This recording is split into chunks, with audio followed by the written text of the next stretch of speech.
صفا Urdu primary school کے سالانہ ثقافتی پروگرام میں طلباء نے مختلف پروگرام پیش کر کے اپنی فنکارانہ صلاحیتوں کا مظاہرہ کیا۔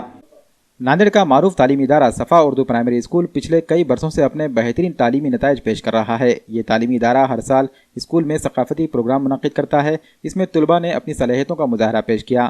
شنکر چوہان سبھا گروہ میں صفا اردو پرائمری اسکول کا ثقافتی پروگرام منعقد کیا گیا۔ اس پروگرام میں طلباء نے نعت، حمد، تقریر، ڈرامے اور رقص میں حصہ لیا۔ اسکول سوسائٹی کے سیکریٹری صدی عتیق احمد، صفا پرائمری اسکول کی پرنسپل سیما کوثر کے علاوہ اسکول کے معلمین و معلمات کی نگرانی میں یہ پروگرام منعقد ہوا۔ اس پروگرام میں روزنامہ گلشن عفان کے مدیر صدی ریان احمد بھی موجود تھے۔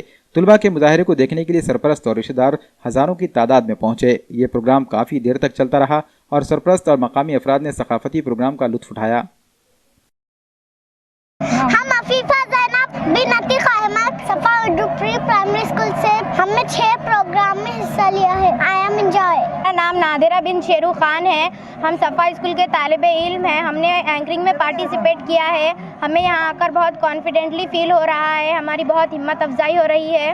صفا اردو پرائمری اسکول طہورہ باغ واگی روڈ وزیر آباد ناندیڑ کی جانب سے پروگرام لیا گیا ہے، جس میں نرسری سے ہشتم جماعت کے طلباء نے بڑھ چڑھ کر حصہ لیا ہے اور اس 447 طلباء نے اس میں پارٹیسپیٹ کیا ہے اور طلباء نے بہت ہی اچھے ڈھنگ سے یہاں پر پرفارمنس پیش کیا ہے اور یہ سب صدی عتیق احمد ہمارے سیکریٹری صفا اردو پرائمری اسکول کی اور تمام اسٹاف کی محنتوں کا نتیجہ ہے اور میں ان تمام اسٹاف کے ٹیچرز کی شکر گزار ہوں جو پروگرام کو کامیاب بنانے میں ہماری ہیلپ کرے، اور پیرنٹس کا بھی اس میں بہت بڑا پارٹیسپیشن ہے کیونکہ ان کے بدولت ہی یہ آج پروگرام سکسیس ہوا ہے۔